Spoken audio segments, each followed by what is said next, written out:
Hello, সবাই কেমন আছো? আমি চলে এসেছি একটা নতুন ব্লগ নিয়ে। তো আমরা বেরিয়ে পড়েছিলাম। এটা একটা সানডেতে আমরা একটু লং ড্রাইভে গেছিলাম। এটা সঙ্গমনের থেকে আমরা পেমগিরি ফোর্টের দিকে যাচ্ছিলাম। এটা হচ্ছে রাস্তা, হাইওয়ে ছিল, মানে এটা বাইপাস অ্যাকচুয়ালি। তো এই রাস্তাটা দিয়ে গিয়ে এবার মেন যে রাস্তাটা সেটা একটু গ্রামের ভেতর দিয়ে খুব সুন্দর প্রাকৃতিক পরিবেশ উপভোগ করতে করতে যাচ্ছিলাম।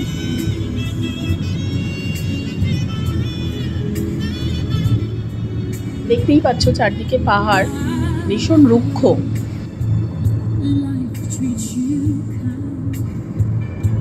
যাই হোক, প্রায় 30 মিনিট ড্রাইভিংয়ের পরে আমরা আমাদের গন্তব্যে পৌঁছেছি। এটা হচ্ছে একটা ব্যানিয়ান ট্রি। আমাদের বোটানিক্যাল গার্ডেনের মতো অতটা বড় না হলেও প্রায় 3.5 একর জমিতে এই ব্যানিয়ান ট্রিটা বেড়ে উঠেছে। এখানে এটা খুব ফেমাস একটা টুরিস্ট অ্যাট্রাকশন।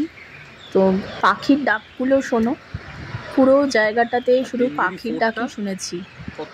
এখানে একটা মন্দির ছিল, মন্দিরটার আমি কিছু ফটো আর ভিডিও নিয়েছি। চলো আমার সাথে মন্দিরের ভেতরটা একটু দেখে আসি।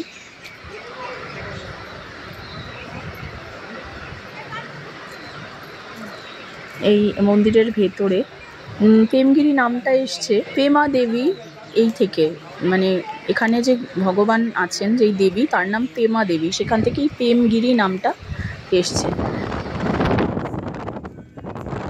আমরা আর ফোর্টে যাইনি, এখানে একটা ফোর্টও আছে। সেই ফোর্টটা ছিল শিবাজি মহারাজের, যিনি বাবা মানে শাহাজি মহারাজ, তার ক্যাপিটাল। তো আমরা আর ওই অবধি যেতে পারিনি, আমরা বাড়ি ফিরে আসছিলাম, একটু মেঘলাও করছিল।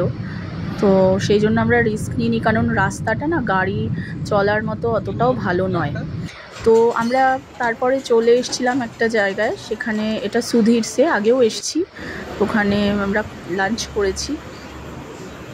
গুড আফটারনুন ফ্রেন্ডস, আজকে সানডে দুপুরবেলা স্টার্টারে যেটা নিয়েছিলাম ওটা একটু চিজের প্রিপারেশন ছিল, সঙ্গে হান্ডি চিকেন নিয়েছিলাম আর নান ছিল।